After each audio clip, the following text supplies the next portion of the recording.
Welcome to Mechanic. Today here in Mechanic we have a 2015 Chrysler 300. This Chrysler 300 has a 3.6 liter Pentastar motor in it, and we're going to show you how to be able to change out the serpentine belt as well as the tensioner on this particular vehicle. So this is a rear-wheel drive vehicle, so that the engine is mounted with the cylinders on this side, so the pulleys are at the front of the engine. One difference with this 3.6 liter Pentastar than some of the others is this one does not come with the power steering pump. This has an electronic assist, so there's one less pulley, and so your routing is a little bit different than what it would have been initially or on other styles of the vehicle. All right, so we have our diagram here for our pulley setup on your Chrysler 300 3.6 Pentastar. We have an alternator, idler, AC, compressor, water pump, crankshaft, and the tensioner. Rib side, rib side, rib side, smooth, rib, and smooth. All right, so that's the way it will look when we take it off and then be able to put it on. So again, bit easier access. We're going to remove this cover. This just pops off. This, we have one clamp over here, 8mm, one clamp over here, 8mm, and then we can pop this off and set it aside. There is one electrical connector right here that connects into that intake, which is your map sensor, which is the manifold absolute pressure sensor. So now we can gain access to the belt itself. So number one, we need to loosen and relieve the tension from the belt, or the tension of the belt, so that we can get it off. And now just unroute everything here, and now be able to remove our belt from there. Now, as we've removed our belt, a lot of times we would replace, unless you want to just replace your belt, you just go ahead and put the belt right on, following the orientation. This pulley is an idler pulley. This sounds not so good, should be replaced, as well as your tensioner, as recommended to replace too. So you can buy this as all one kit.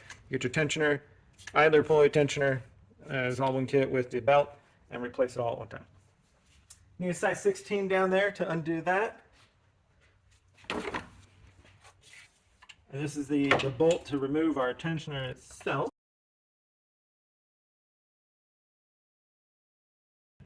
So this engine's fairly easy to get to the front side, so maybe you opt not to replace everything. But if it was one that it was a lot tougher to get to, well, you definitely highly recommend that you replace all of those components at the one time, so you don't have to get to it. All right, so we removed the tensioner right there with this size 16mm bolt. We got this one little tab. That tab, so when you put your new one on, it lines up with a little indent there. We do have a photo of it, but there's a little indent that lines up into, so that the tension works the way it's supposed to. There's a big old spring in here. We do not take this apart. It can hurt you. So that being said, then you would take a new tensioner, be able to line it up there, make sure that that tab goes in, so your tensioner should be straight up and down with the pulley up at the top if you've got it in the right groove there for the tab.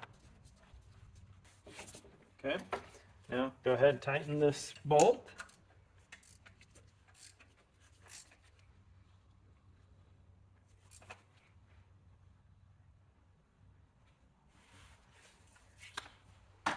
Going to take our new belt here. We've measured it to the other one. The other one, of course, is a little longer, but that's also because it's been stretched. And so now I've got to get this so it's... There we go. So new belts are always a little bit tougher to get on than used belt, because the old ones are stretched, and the new ones, they'll take a little bit to stretch. So I'm going to get it around the crankshaft pulley first, because that's the largest one. It has the most wrap around, and also the ribs. Get it up in that big old groove of the rib there, and then we can go around the tensioner side here, get around the alternator, around the idler top up here, and then make sure we work it around this one.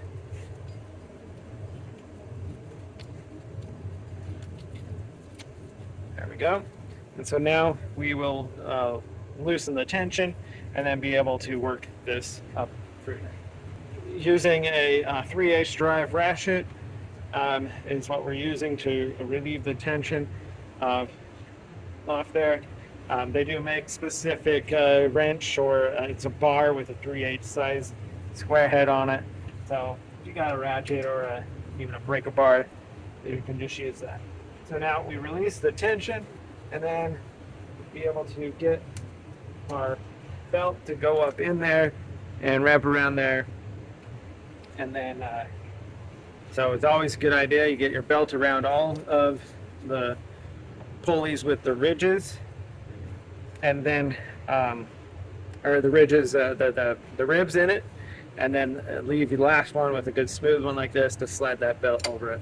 And that's how it works. And we still have tension on our belt here, so that's, or the tensioner still has some space to tension, as the belt will stretch a little bit more over time. So we double check that everything is in there, in the grooves. Then you would just go ahead and put your intake tube back on, and the cover if you have. And so that's how you would replace your serpentine belt, as well as your tensioner on your 3.6 liter Pentastar motor on your Chrysler 300. Thanks for watching Mechanic, where you can be the mechanic.